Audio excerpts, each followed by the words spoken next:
Ach asher yoshev sichon asher yoshev b'cheshbon. Ilo yo sichon kosher. O yeshar b'cheshbon. O yekosher shabedino kosher. Vilo hoiso ir acheres v'sichon shar b'socho hoiso kosher. Shamelech kosher. Alachas kam v'kamo shamelech kosher v'medino kosher. It's interesting. Again, I mean, why is he recounting how they defeated Sichon and Og? So Rashi says, because if he would have given Musar before there was partial entry into the land, they said all he does, he criticizes us, he finds fault with us, he's not able to deliver. So therefore, it's only after Achrei HaKoso. So what do we have to talk about this? You've inherited the land partially, so leave it at that. Right? So we're giving you Musar. Right? So what do we have to now describe? Melech kosher, ir kosher. If it would have just one, it would have been impossible. Here it's compounded, and despite that, you defeated them. So what exactly?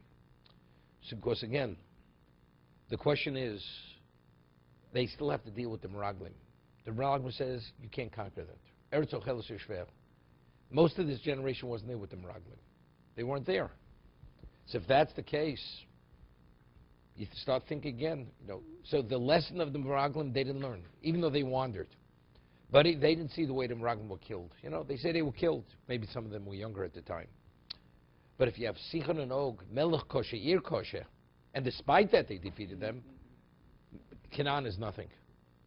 So again, he's giving us Musar. What is he giving Musar? We haven't inherited the land. So he had to give them Musar because he gave them already an understanding that the land is theirs. It's just a question of time before you get it.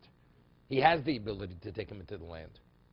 Because if you're able to defeat Og and Sichon, where it's Melech kosher, Ir kosher, there's no question you can be able to defeat the nations of Canaan.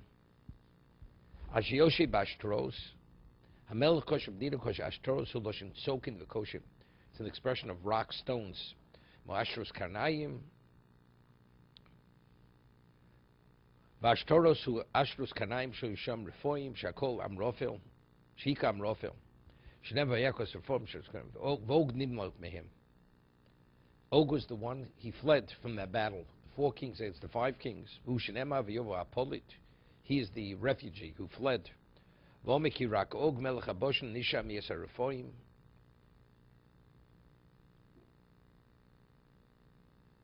Bedrei Shem Malchus. Okay.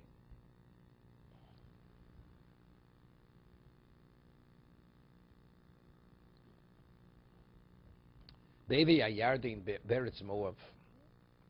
The Evi Ayardain, the land of Moav. Hol Moshe Beretz HaTorah Zos Lemor. He began elucidating the Torah, saying, it's bothering me. The Or Chaim HaKodesh may speak about this. You're going to see Or Chaim HaKodesh on this. Be'ever Yard we understand. What do we have to identify? Eretz Moav. We know they're in Ever Yardin right now, correct? Moshe hasn't crossed over. So first of all, what does he have to tell me? Be'ever Yardin? And so you have to, okay, Ever Yard, Eretz Moav. Why is Eretz Moav really relevant at this moment to tell me it's Eretz Moav? It's gone, right? Eretz Moav. It's Ever Yardin, Eretz Moav. And that's where Hol Moshe Be'er Sator Hazos Lemor. Why?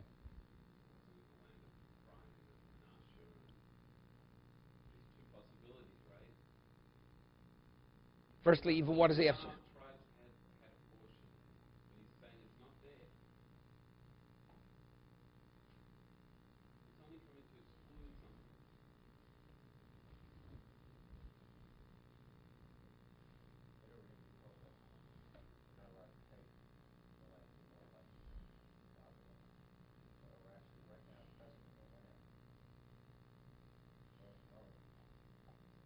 Not true, okay.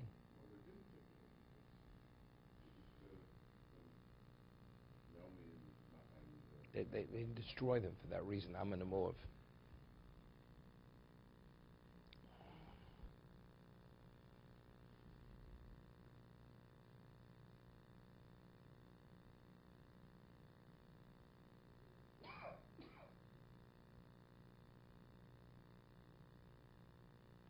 Sforno speaks about it a little bit. Bever yad beretz mov hol mostel beer. Achash lo yod noim v'nodim. They were no longer traveling. Ki ba'arves mov hoiso chanias hamasa achron. This was the last stop. V'im ze achash shekvar hischani v'noash mehisik labor. He despaired. Moshe realized he's not crossing. So if he's not crossing, this is his last chance to communicate to Torah to Klal Yisrael. Otherwise, he could wait for later. So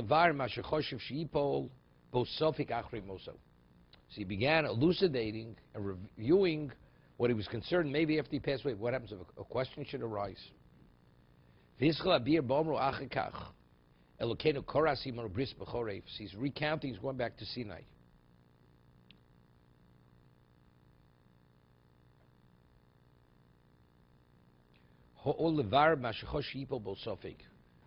He says he began elucidating what he was concerned, or he considered it may be a suffix may arise in the future. So he had to confirm and clarify what it was. You know, the Gemara tells a story in Brochus that Rav passed away. So the Talmidim, on the way back from the funeral, they wanted to eat, they didn't eat. So there was a whole question to have a zimun. Did they have to sit down, or could they actually be moving? How did they establish the zimun? They didn't know. And they realized then what it meant not to have the Rav, the Rebbe. If the Rebbe, Rav would have been, they would have answered immediately. So only then did they appreciate the Rav is no longer there. Something as simple as that. You know, when you have the Rebbe, any little thing, you have the answer. What about he's not said? They only realized the loss then, so it says they taught Kriya again. The Talmidim, they taught Kriya again. So, I mean, you assume you know everything. You know, you learned well. You've been studying under him for the past 40 years. He's no longer here, you know. But, 40 years is a long time. Moshe was concerned, whatever he felt, maybe Shema Yibel Bosofik.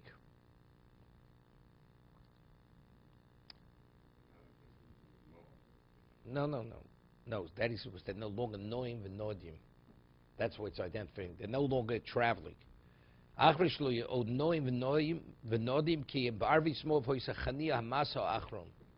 identifying because this was the last stop. This was the last stop before crossing over. And he realized then he's not going in.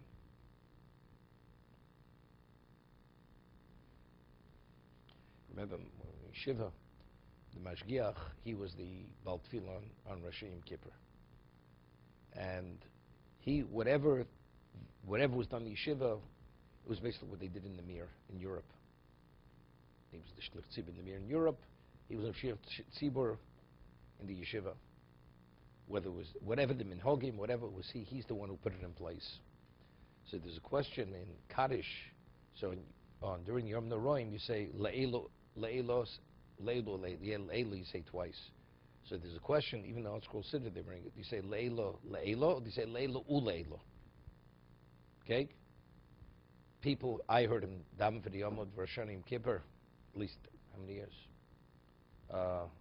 10 years, more than 10 years. People who were there heard him much longer than that. After he passed away, the next year, somebody davened in his place. They couldn't recall, was it Le'elo, U'Le'elo, or Le'elo, Le'elo? They couldn't remember. I mean, everybody was there every year, and how many times he said every year, how many times he say Kaddish? They couldn't recall what it was. So you could be exposed to something over and over and over, and yet, he's there, you ask him, what do you do? He tells you what you do. He's not there, so who's there to ask?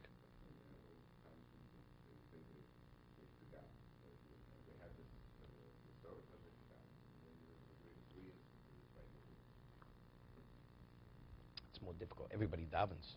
The Gemara says that for Shemon Esrei, the order of the Shemon Esrei. No, I'm not talking about Tzapach. No, Seder. It says Shimon Apkuli, he's there, Seder HaBrochas, Seder Tefillah.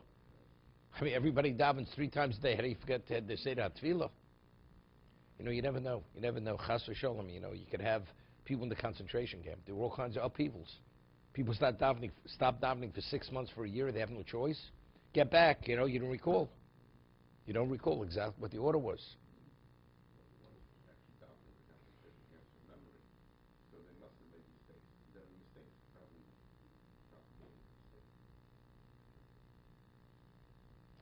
Okay?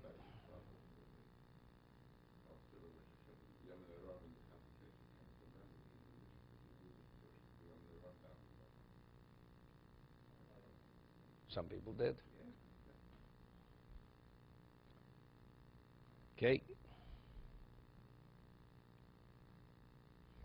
So Rashi says, what's Hoel? Hischil Kamohine no halti. He began Be'eres Torah. What is elucidating the Torah?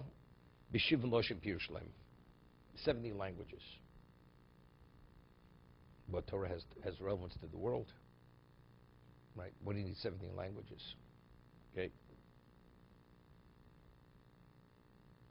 So you'd say maybe, because since Torah is eternal, it's immutable, so therefore it has to be presented in every language, because do we know what golos we're going to be in?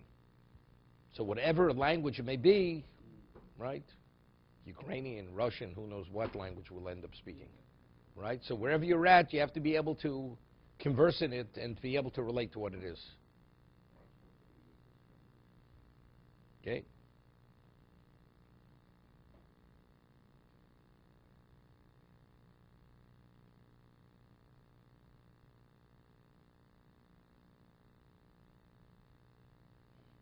There's a famous Medrash on Chuma on this. He brings it to Medrash on Chuma. The Shivim Loshen. Torah encompasses everything. Because there's a Medrash, when Moshe Rabbeinu went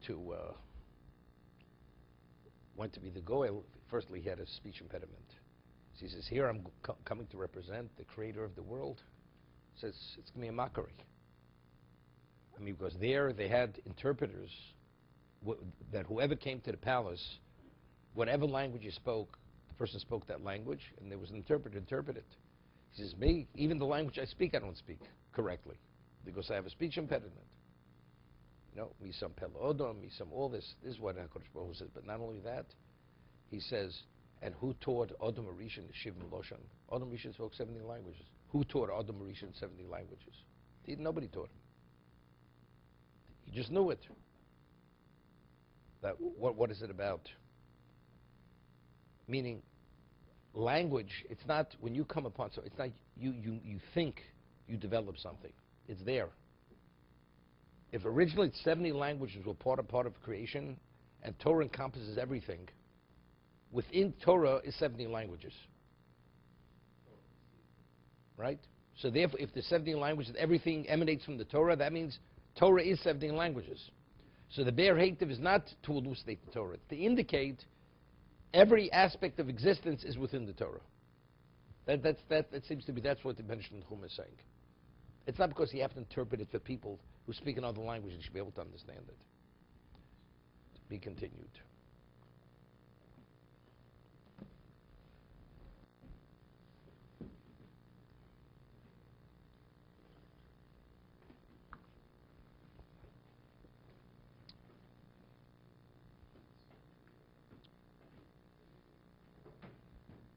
You and Lucy take turns.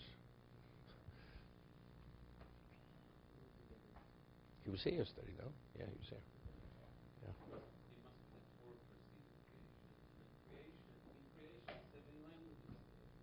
Yeah. Yeah, but again, yeah, Ra is not part of Torah. You understand? Evil is not part of Torah. That's the vacuum. That's a vacuum. So I'm saying you have things you have depravity in existence. You have bad things. Yes, I'm saying. So let's say you have vulgarities, language. You have certain words and languages which represent, what's vile. Right?